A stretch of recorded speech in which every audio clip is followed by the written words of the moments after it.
Lancés il y a quelques mois, les travaux de réhabilitation des CHU campus de Lomé et de Kara progressent à un rythme soutenu. Le sujet était au centre des échanges mardi dernier entre la première ministre du Togo, Victoire Toméga Dogbe, et Stéphane Terranova, le directeur d'Elis Project, l'entreprise chargée de l'exécution du projet. Les travaux, financés à hauteur de 70 milliards de francs CFA dans le cadre d'un partenariat franco-togolais, permettront la mise en place d'un nouveau plateau technique et d'une maternité via un procédé de construction modulaire. Ils incluent en outre la réhabilitation d'infrastructures existantes telles que les bâtiments, les voiries ainsi que les réseaux d'eau et d'électricité. Son Excellence, Madame le Premier ministre, qui nous a tout d'abord exposé les priorités de son gouvernement pour la République togolaise, notamment l'inclusion sous toutes ses facettes,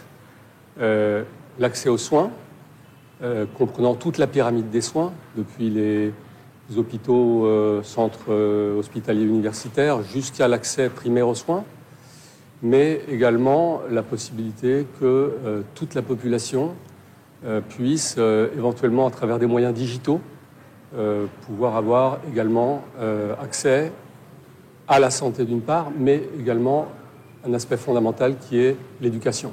Nous sommes en train de réaliser 2 CHU, un à Lomé, sur campus, et l'autre à Kara, qui vont permettre de mettre à disposition de la population des infrastructures modernes et de première qualité. Il s'agit d'implanter au sein de 2 hôpitaux en fonctionnement une nouvelle infrastructure modulaire qui permettra ensuite de migrer les services existants au sein de ces nouveaux bâtiments construits pour pouvoir ensuite rénover les bâtiments existants et tout cela sans interrompre à aucun moment les soins.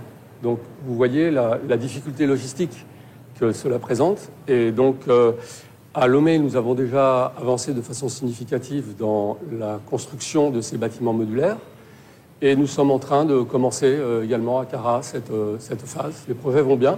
Normalement, devraient être livrés dans le courant de l'année 2026. Par la suite, la première ministre Victoire Toméga Dogbe a effectué une visite de terrain pour s'assurer de la bonne marche des travaux au CHU Campus. Elle a été accompagnée par le ministre en charge de la Santé, professeur Tiendare. Le projet au CHU Campus se fait en 2 phases. Vous voyez, la vieille structure sera rénovée. Mais à côté de la rénovation de cette vieille structure, il y aura une nouvelle structure également qui se mettra en place. Et tel que je l'ai dit, c'est une structure, une fois que les travaux seront achevés, qui permettra au centre hospitalier universitaire CHU Campus d'avoir une capacité de 500 lits et avec un plateau technique assez performant. Et bien sûr, également, l'hôpital sera doté d'un service de thanatologie. Quand on parle de thanatologie, bien sûr, il y aura la morgue, y compris, bien sûr, un service d'aide au diagnostic qui est l'anatomie cytopathologique. La deuxième phase du projet est en cours également au CHU Kara. Et au CHU Kara, c'est les mêmes travaux en cours. Ces travaux tournent bien sûr autour de la réhabilitation des infrastructures, de l'augmentation bien sûr des capacités d'accueil et du renforcement du plateau technique, et voire même le renforcement des compétences bien sûr, des capacités du personnel médical qui sera appelé à utiliser ce matériel.